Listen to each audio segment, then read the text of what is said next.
Inflation isn't a failure of the system. History shows it's often how the system survives. Welcome to Wheelixin, where history isn't just remembered, it's used to understand how money, power, and systems quietly break. Inflation is usually explained as a mistake. Too much money, too much spending. Applied financial history tells a very different story. Inflation is rarely an accident. More often, it is a choice, not announced, not celebrated, but quietly tolerated, because it solves problems that no other tool can. Inflation is not a bug in the system. It is a pressure valve, and every major financial system eventually reaches a point where it needs one. In simple terms, inflation does three things extremely well. It reduces the real value of debt. No other policy tool does all three at the same time. That is why inflation keeps reappearing across history, even when leaders swear they hate it. In early monetary systems, inflation was difficult to hide, or they wore down faster. Prices rose visibly. Inflation was political suicide if done too aggressively. But even then, rulers used it, because war, empire, and survival demanded more resources than honest money allowed. Rome is the earliest large-scale example. When Rome could no longer fund its military and administration through taxes alone, it did not immediately collapse. Prices rose gradually, trust eroded slowly. Rome did not use inflation because it misunderstood economics. Rome used inflation because it understood politics. Fast forward through history, and the same logic appears again and again. Monarchies, empires, early nation-states.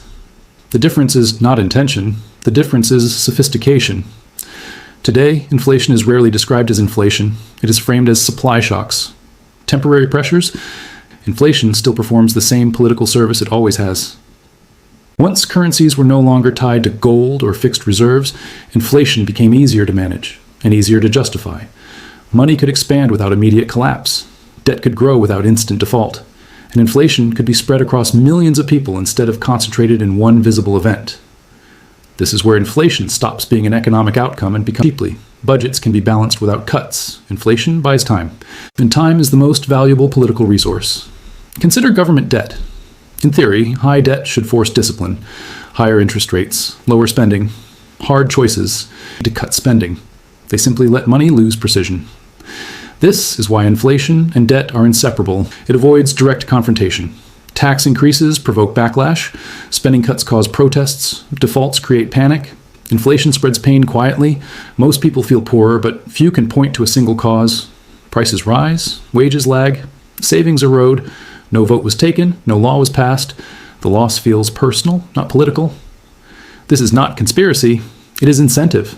Systems behave according to what preserves stability. And inflation preserves stability better than honesty. The system is under strain. Debt is high. Reform is politically expensive. So inflation is allowed, not declared, not targeted aggressively, just tolerated. Look at the post-war period in the United States and Europe. Massive debts, rebuilding costs, social promises. Inflation ran above interest rates for years. Debt shrank in real terms. Governments stabilized without defaulting. Savers paid the price. The same pattern appears in emerging markets, just faster and louder. Because inflation is not about incompetence. It is about trade-offs. They understand exactly what it does. They also understand that fighting inflation aggressively creates immediate pain. Recessions, unemployment, market crashes. This creates a dangerous illusion. As long as inflation rises gradually, the system appears stable, markets function, employment remains, confidence survives. But the structure weakens, savings lose meaning, long-term planning becomes harder, trust in money declines. This is where inflation becomes self-reinforcing. Once people expect inflation, behavior changes. They spend faster, they save less, they speculate more. The system becomes dependent on rising prices to function. At that point, inflation is no longer a problem to fix. It is when governments stop promising to eliminate inflation and start promising to manage expectations. That language shift matters. It signals acceptance. Inflation also reshapes politics. Debtors benefit, creditors lose. Governments are the largest debtors in any economy. Inflation quietly redistributes power upward, not through force. It is framed as technical, complex, temporary, outside anyone's control. But history shows inflation is deeply political. It decides who wins and who pays. In every inflationary episode, the same groups suffer first. Meanwhile, asset holders adapt. Real estate adjusts. Stocks reprice. Hard assets absorb inflation.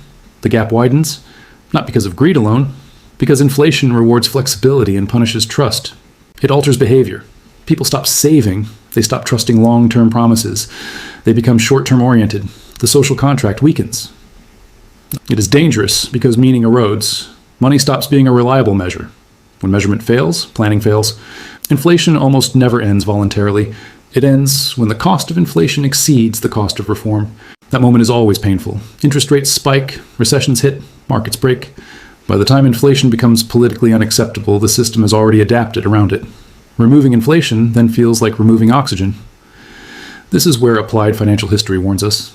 The question is never, will inflation happen? Because once inflation becomes a policy tool instead of a problem, the system has crossed a threshold. By the time inflation becomes visible to everyone, it is already late in the cycle. That is one of its most dangerous features. Inflation does not announce itself at the moment it becomes a political tool. It announces itself only after it has already been normalized. It begins as a compromise. Once inflation is tolerated, institutions start adjusting around it. Budgets are written assuming higher prices. Contracts include automatic increases. Asset prices quietly reset higher. What was once considered temporary becomes expected.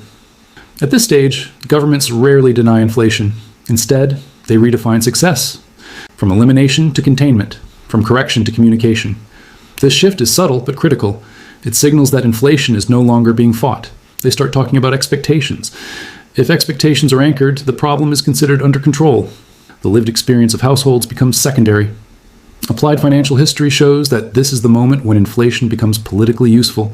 It allows governments to reduce real debt burdens without default, avoid spending cuts without admitting insolvency, preserve employment while eroding wages, maintain social calm while redistributing wealth. No other tool offers this combination. But inflation cannot be used indefinitely without consequent value. They stop behaving as long-term participants. They shorten time horizons. They prioritize speed over planning. They speculate instead of saving. The system begins to distort itself. This distortion is not immediately visible in data. GDP may grow, employment may remain strong, markets may rise, but the quality of growth changes. More activity becomes defensive rather than productive. Resources shift toward hedging instead of innovation. Short-term gains replace long-term investment. The system appears active but less resilient. This is why inflation is often misunderstood. People focus on prices. History focuses on behavior. Governments rely on inflation to finance deficits. Corporations rely on pricing power to survive. Markets rely on liquidity to sustain valuations. It is a structural shock. This is why inflation almost always ends badly. Not because leaders are incompetent, but because inflation, once normalized, becomes essential. It holds the system together. Authorities face a narrowing set of choices: continue tolerating inflation and accept erosion, or fight inflation and trigger recession. Neither option is painless. This is why inflation often persists longer than expected. The decision to fight inflation aggressively usually comes only after inflation has already reshaped the system. It is the cost of delay. Inflation works best when it is subtle. It fails when it becomes visible. People stop believing official numbers. They stop trusting forecasts. They rely on personal experience instead. At that point, narratives lose power. This is when inflation stops being political and becomes social. Workers demand adjustments, contracts shorten, strikes increase, capital becomes cautious. The system enters a defensive posture.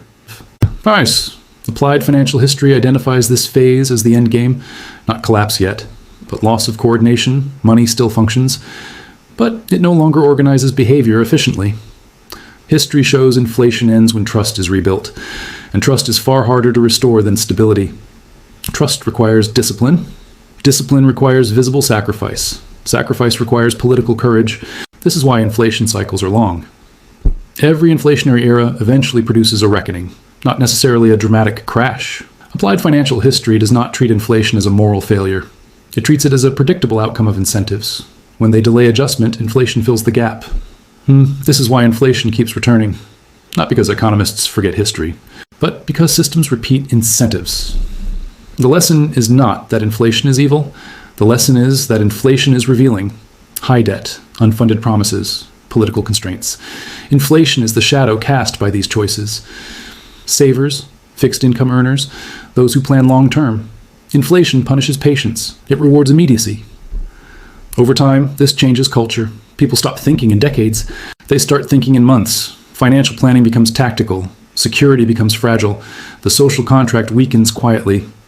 Applied financial history shows that societies rarely revolt because of inflation alone. Debt levels are high. Asset prices are sensitive. Growth depends on confidence. Fighting inflation then risks collapse, so systems hesitate. Once trust breaks, adjustments accelerate. Prices move faster, rates spike, markets react violently. The quiet tool becomes a loud problem.